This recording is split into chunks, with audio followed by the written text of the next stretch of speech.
We begin with news that involves one of Donald Trump's most controversial and loyal aides, the speechwriter and polemicist who began the Trump era pushing that immigration crackdown and was later reined in by the courts. Well, he ended the Trump era openly talking up a plot to steal the election with fraudulent electors. Now, that may be familiar given recent news cycles, but I want to start here tonight to show you this all began and was actually seeping out in little ways into the public days before the insurrection. That's when Stephen Miller began one of the first confessions of the tactics that would later amount to a thwarted coup. This was the time when Giuliani was giving weirdo, bizarre press conferences. The courts had cut off most avenues of any kind of challenge. So at the time, it might have sounded like more puffery and rhetoric from this ship of fools that was going down a legal ocean. But in fact, I bring it back up tonight because, well, Stephen Miller's under a lot of pressure tonight. And the fact is, he was actually admitting specific tactics then, days before January 6th, about their plot to overthrow democracy. Listen here to the reference to alternative electors. We have more than enough time to right the wrong of this fraudulent election result and certify Donald Trump as the winner of the election. As we speak today, an alternate slate of electors in the contested states is going to vote, and we're going to send those results up to Congress. As we speak, alternate electors. If you don't watch Fox and Friends, and that wasn't how you were spending that early January morning, you might have missed it. And it didn't happen. There was not that formal submission of a bunch of alternate slates of electors. If there was, I bet we'd all remember it. But what Miller admitted there matters. It shows how far he would go for Trump. And it was not until many, many months later that we learned how serious that fraudulent electors plot was. More on that in a moment. Miller's in the news right now because he's testifying to the January 6th committee about all of this. That's another victory for Congress. They were able to end Miller's initial attempt to try to defy the committee, which included a lawsuit against its request for his phone records. But now, like so many others, he is cooperating. Investigators are probing his, quote, efforts to encourage state legislatures to alter the outcome of the election, a.k.a. steal it, by appointing, quote, alternate slates of electors. Now, that's one of the many tactics in this plot that's only come to view over time. And this matters tonight. This story is now, this investigation is now, and these kind of plots, if not addressed and publicized, will be potentially used again in the future to steal your vote. But we know more about it thanks to the government investigations as well as investigative journalism. And while some of the aides did go on to run from these plots, we have been digging into the scheme of how it was going to work to send in those fraudulent electors and who was involved, because this can be an election crime. Indeed, we always go to the source around here. We talk to all kinds of people in our news gathering. I asked a top Trump aide, Boris Epshteyn, about it, the fraudulent electors, and he admitted to it while quibbling with word choice. That's so funny. It's not fraudulent electors, Ari. It's alternate electors. Because of the process, again, that's laid out in the Constitution under the 12th Amendment. Who doesn't remember the old saying, tomato, tomato, alternate electors, election crimes, and coups? Well, call it what you want, but investigators are probing all of this. They're also looking at how Miller actually helped write Trump's January 6th rally speech, which infamously told people to go down to the Capitol to fight like hell. And when you take all these leads together, well, one committee member likens this to a mob-style investigation that will head for the people at the top with evidence that may show crimes that have not yet been alleged.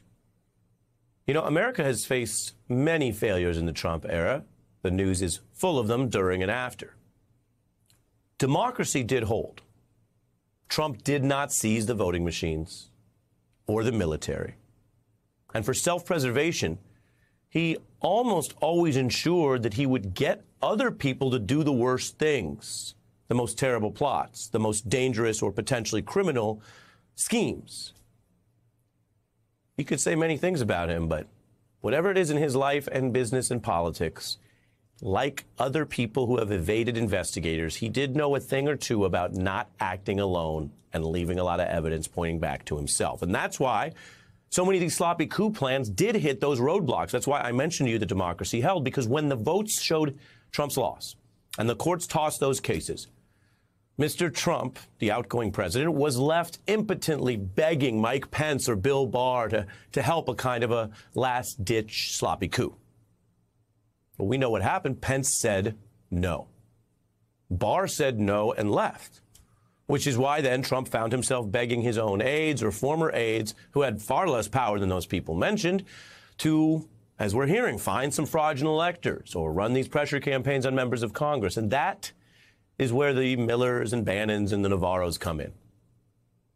If there's any doubt, that's why Donald Trump is still out here reliving his anger in his toxic relationship with Mr. Barr, casting the former Attorney General's opposition to do election fraud at the end, which is a low bar for a prosecutor, by the way, just not committing new crimes. Trump now casting that as Barr's fear of some kind of congressional impeachment. Look, we also had a chance, but Bill Barr, the Attorney General, didn't want to be impeached. Had Bill Barr had the courage to do what he should have done, instead of being worried about being impeached, I said, look, get impeached. Is that what Barr was worried about? There's actually reporting that Giuliani and Barr were more concerned about criminal liability and jail for Trump and his aides than they were worried about congressional impeachment if some of these things went through. Giuliani famously telling people around the White House that one of the final memos that came in that talked about getting the military to seize voting machines would land them all in jail. Now the DOJ that Barr once led is grinding forward with prosecution of Trump fans and insurrectionists. I could tell you there's a new conviction today, guilty, the verdict for a rioter who had offered that weak defense that he was just following Donald Trump's orders that day. Now, that's one of many, many Trump fans who stormed the Capitol and talked so tough on January 6th, and then found he couldn't hack it when the pressure came. We've seen them turn on each other. Some are cooperating. Some are blaming Donald Trump, their leader himself, for the now convicted crimes that day. And that's one more MAGA convict learning a lesson that Vince Staples once shared. Everybody tough till they got to go and see the judge. On this news night, let's bring in the justice correspondent for The Nation and NYU law professor Melissa Murray. Welcome to you both. Professor, your thoughts? Well, so much to say, Ari. I'm not surprised at all to see that that defendant was convicted this morning. There was some discussion about whether or not blaming this on Donald Trump made me do it, would be availing in some way.